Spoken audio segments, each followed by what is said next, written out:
자, 이번 대선 헌정사상 첫 대통령 보궐선거인 만큼 민심의 향배도 역대 대선과는 여러 가지로 좀 다른 측면이 있었습니다. 특히 지역 이념 그리고 세대에 따른 쏠림 현상이 좀 옅어진 그런 선거라는 분석이 나오고 있습니다. 정치부의 안지현 기자가 나와 있는데요. 자, 여론조사 공표 금지로 깜깜이 기간인데 저희가 지금 그 연 3일째 여론조사 얘기를 하고 있습니다. 그건 뭐냐면 지난 2일까지 조사한 여론조사는 언제든 공표가 가능한 거잖아요.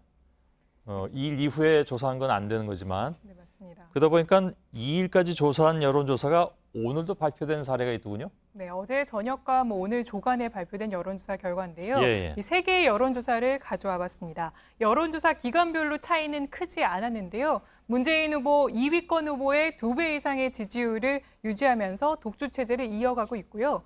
이 2위권에서는 홍준표 후보의 지지율이 올라가면서 안철수 후보와 접전인 상황입니다. 예.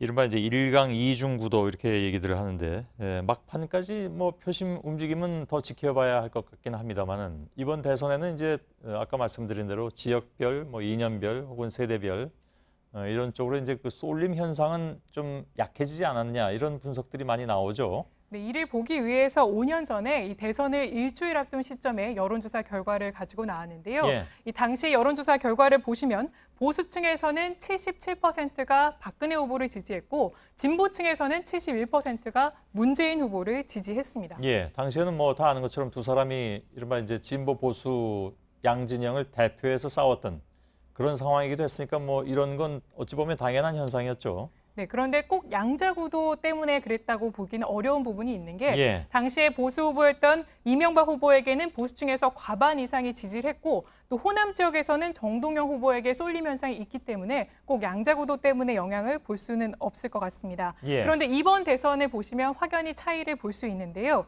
이 보수층에서는 홍 후보의 지지율이 가장 높지만 43%였습니다. 마찬가지로 진보층 역시 문 후보에 대한 지지율이 58%로 물론 과반이지만 심상정 후보도 20% 가까이를 차지하고 있어서 지난 대선과 비교하면 확실히 한 후보에 대한 쏠림 현상은 나타나지 않은 상태입니다. 예.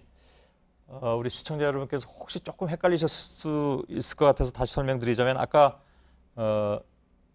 지난번 대선, 그러니까 문재인 후보하고 박근혜 후보가 붙었을 때 그때를 예를 들어서 말씀드렸고 그다음에 이명박 후보 얘기했던 것은 그 전, 그러니까 17대 대선 얘기입니다. 맞습니다. 자, 지역구도 측면에서 어떻습니까? 네, 야권 성향이 강한 호남의 여론조사 결과를 보겠습니다. 이 문재인 후보가 44%로 가장 높지만 안철수 후보도 29%가량을 차지하고 있습니다. 이 반대로 보수 성향이 강한 대구 경북 지역을 보면 홍준표 후보가 27%인데요. 그런데 중요한 건 문재인 후보의 지지율도 22%로 두 후보 간 격차는 5%포인트입니다. 아, 그렇군요. 두 지역도 마찬가지로 5년 전을 살펴보면 확연하게 차이가 나타나는데요. 당시에는 각각 문재인, 박근혜 후보에게 70% 가까운 지지를 보냈던 곳입니다.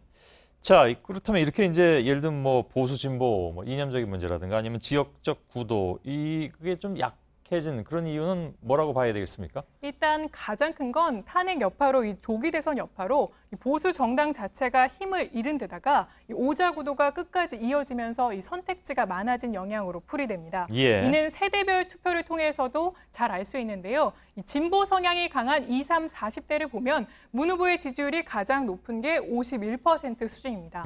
반대로 보수 성향이 강한 60세 이상에서도 홍 후보에 대한 지지율은 33%였는데요. 역시 5년 전을 살펴보면 20대에서는 60%가 문재인 후보를 당시 지지했었고요. 60세 이상에서는 71%가 박근혜 후보를 지지했습니다. 그만큼 선택지가 늘어나서 이번 대선에서는 지지가 세분화된 상태입니다.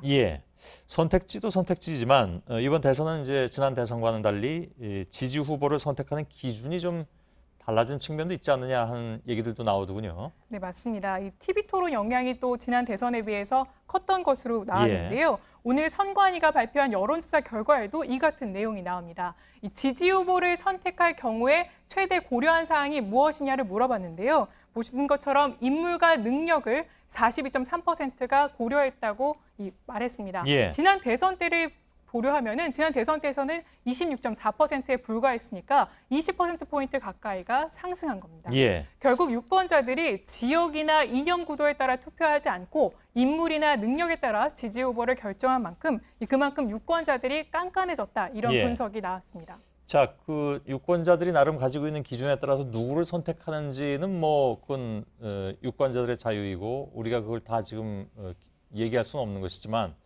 적어도 지난번 대선에서의 어떤 그 학습 효과 뭐 이런 것들이 이번 선거에서 아무래도 여러 가지 정황상 작용하고 있다라고 분석해도 가능할 것 같습니다. 그러니까 과거에 이제 정당이나 아니면 이제 지역 구도에 따른 이른바 이제 관행에 따른 이런 투표 성향은 지금은 아니다.